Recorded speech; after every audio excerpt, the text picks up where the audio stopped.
Right, here's another question, and this one is to do with friction, involving friction. Now, just before we tackle this question, I'm just going to talk to you quickly a little bit about friction.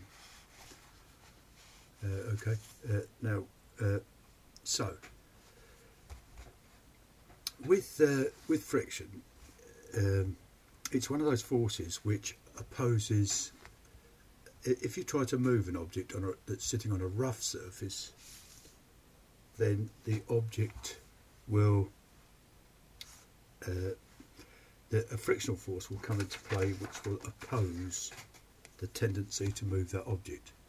So let's say, for example, I've got a particle and it's sitting on a rough surface. Okay, this is rough surface. Then, as we know, the weight is acting downwards and the reaction force is acting upwards, and we get a reaction force against the weight, which I'll denote by mg, where m is the mass of the particle and g is the acceleration due to gravity. Now here's our particle sitting on the surface. The only two forces that will be acting in this case is r and mg.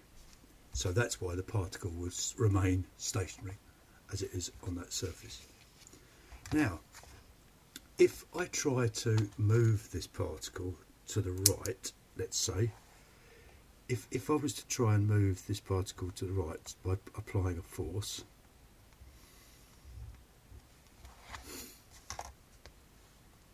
F, then a frictional force will try to stop me from, if there was no friction, this was a smooth surface, there was no friction, that particle would start accelerating to the right.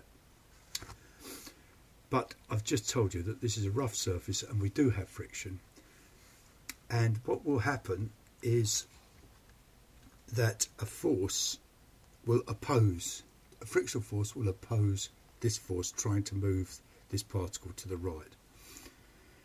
Now the size of this frictional force will depend,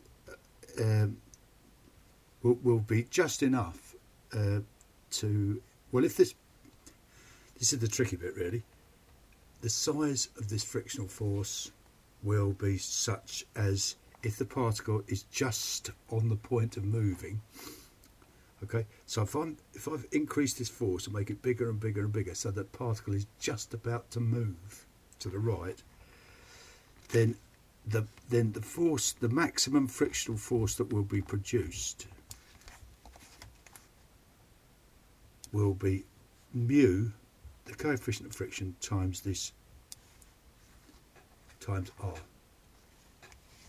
So this is where, so we can say in this case F equals mu r at the point when particle is on the point of moving.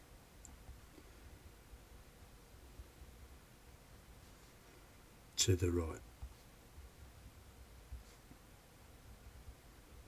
Okay, is on the point of moving to the right. Now if we were to remove that force, then that frictional force would disappear as well. It would just disappear. Okay, it only comes into play when it's trying to oppose the motion. Now if that force was less, if I reduced that force, but I didn't quite remove it completely, then the frictional force would be reduced as well. and it would be reduced by just the amount. So if I had the same particle sitting on the same surface, and let's say I halved that force, so it's now F over 2, half of what it was, then we'd still have our reaction force and we'd still have our mg. They would still be there. But the frictional force now, instead of being mu r, would be half mu r. It would go down to just enough. This would go down to this would be mu r over 2. It would be just enough to stop that force from moving the body. But if, on the other hand, I was to double the force,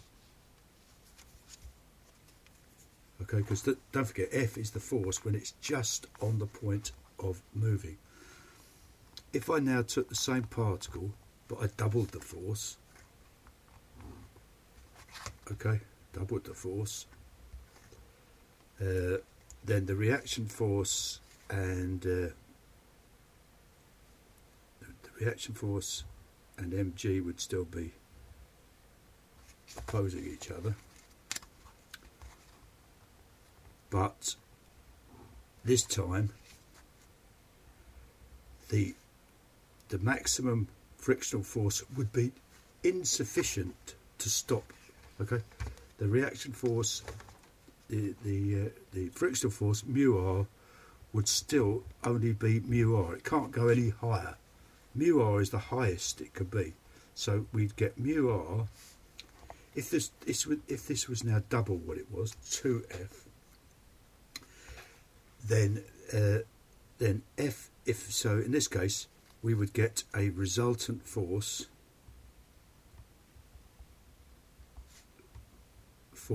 horizontally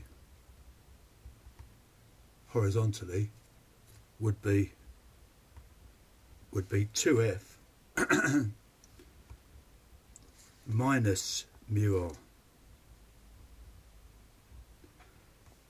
and this would cause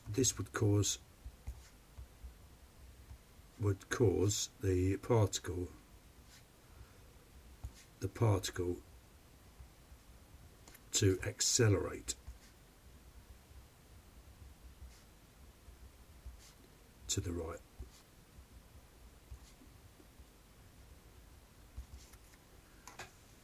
Okay. Now, if on the other hand we turn round and one final thing about friction as well is that if we were to take a body and push it, as opposed to at the moment I'm pulling it, I've attached to something, I'm pulling it. If we take a body and try to push it to the right,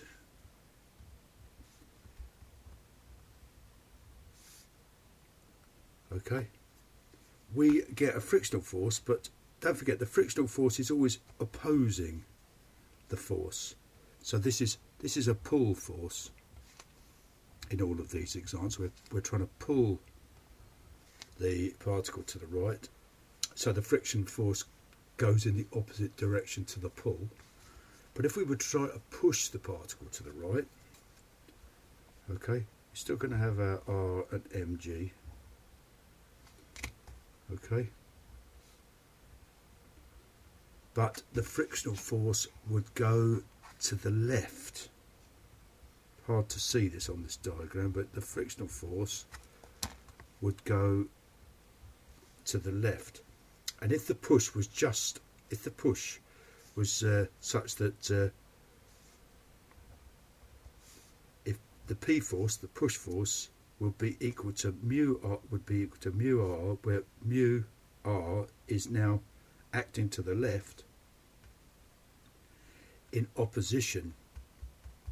direct opposition to this force. Okay, so they're always direct oppositions to each other.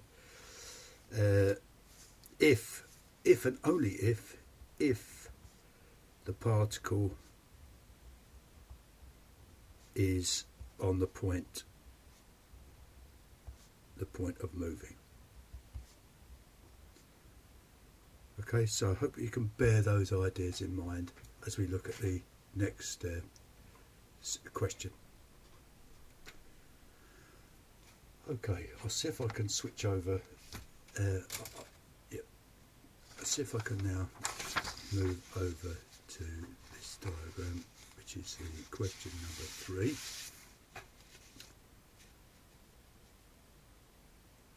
Yep, and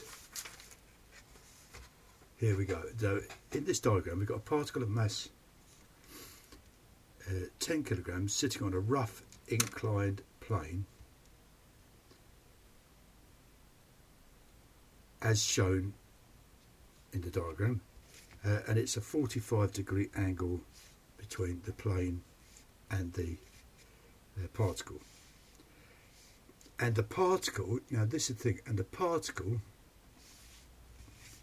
is this is the key words to look out for, is just prevented from sliding down the slope by a force P.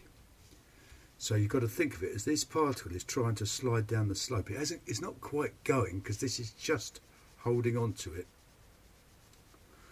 So in a question like this, we need to put in a frictional force, which would be trying to stop this. The frictional force would be acting down the slope, because it's trying to stop this. It would be trying to stop this force from pulling up the slope.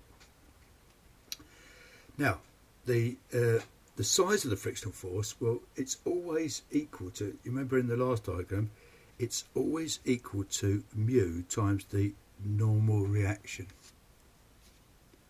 to the surface.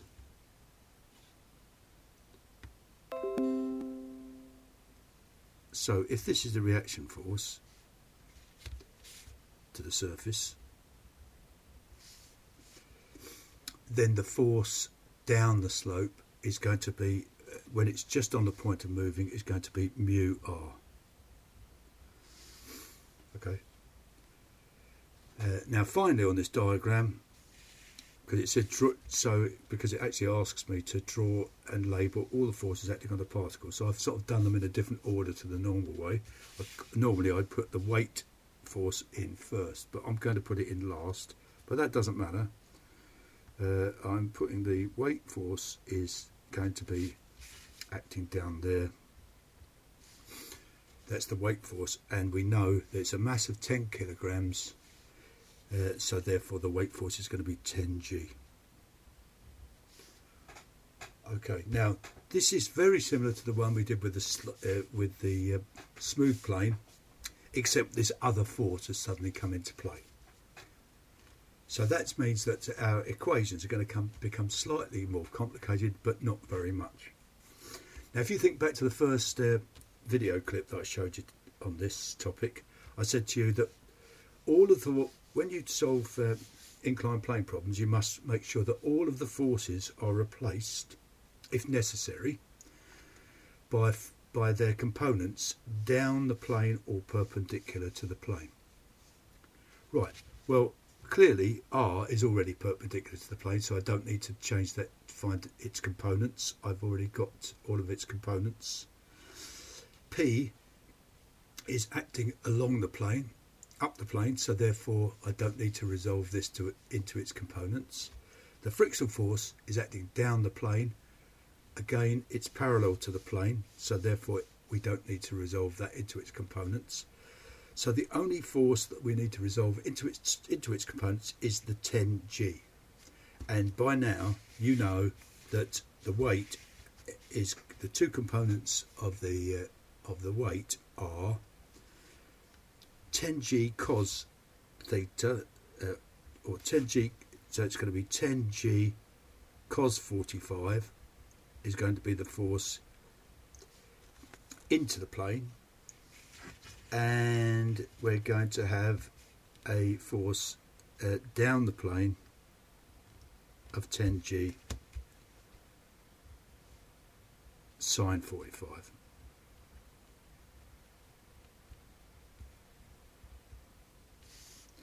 Okay, now so you can see these. So there's the 10g sine 45. There's the 10g cos 45. This vertical force is now essentially redundant because I've now replaced it by these two forces. I've got the force P acting up the plane, and I've got the reaction force R. Right, so just like we did before, we're now going to consider the forces R perpendicular to the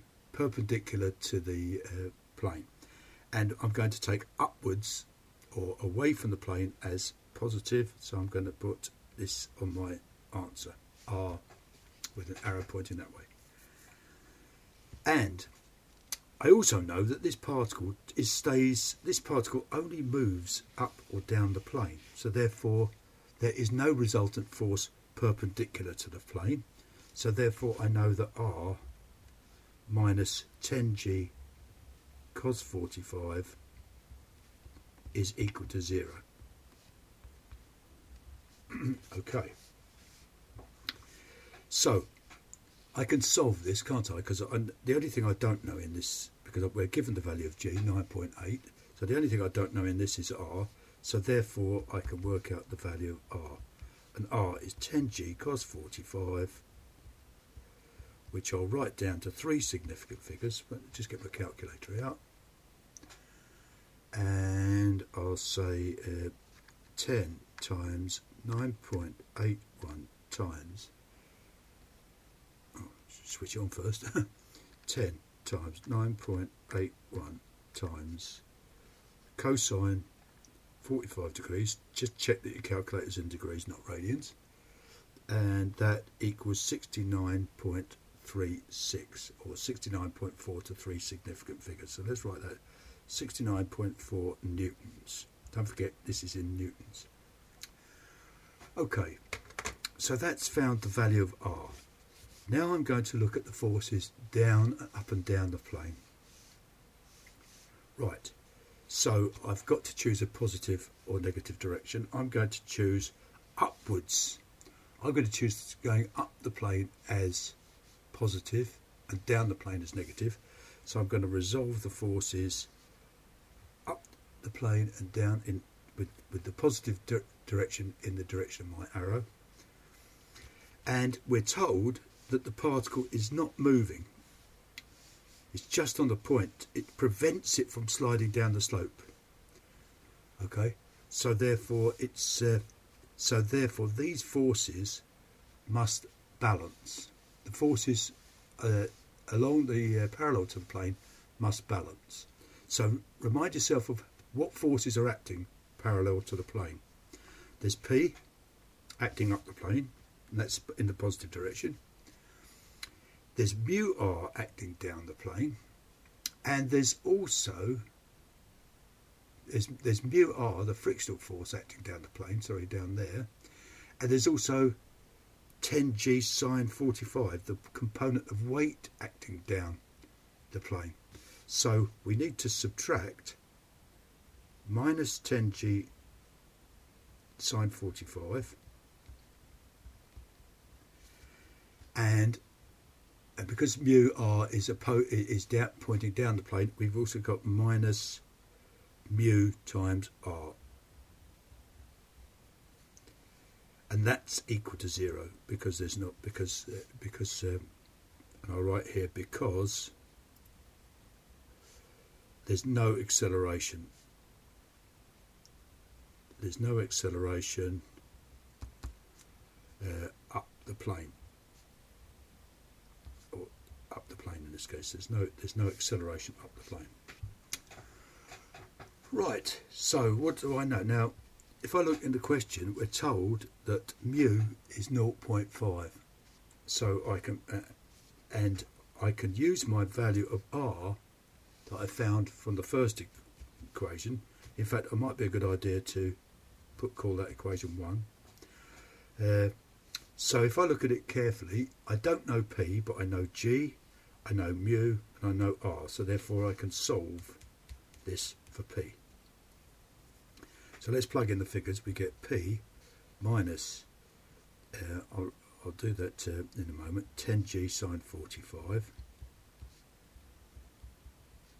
minus, now mu is 0.5, and I'm going to put 69.4 in here and equate that to 0. Might just say sub r from 1. Let's substitute the value of r from equation 1. Now if I take everything over the equal sign and just leave p, I get p equals 10g sine 45 plus 0.5 times 69.4. And if I plug all that into the calculator, I get 10 times 9.81, that's 10g times sine 45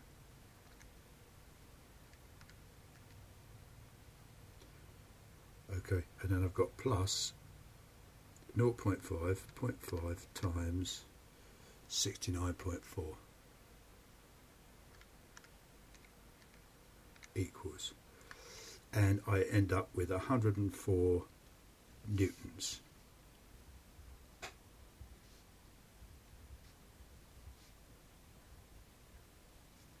Okay, so there's my answer to number 3. Okay, so just to conclude, friction isn't a very big important. It's not a very complicated thing. It's just that you've got to remember which direction the friction or force needs to be put on your diagram, and it's always going to be in the opposite direction in which the particle is either moving or trying to move. The particle is trying to move up the slope, so therefore it's down the slope.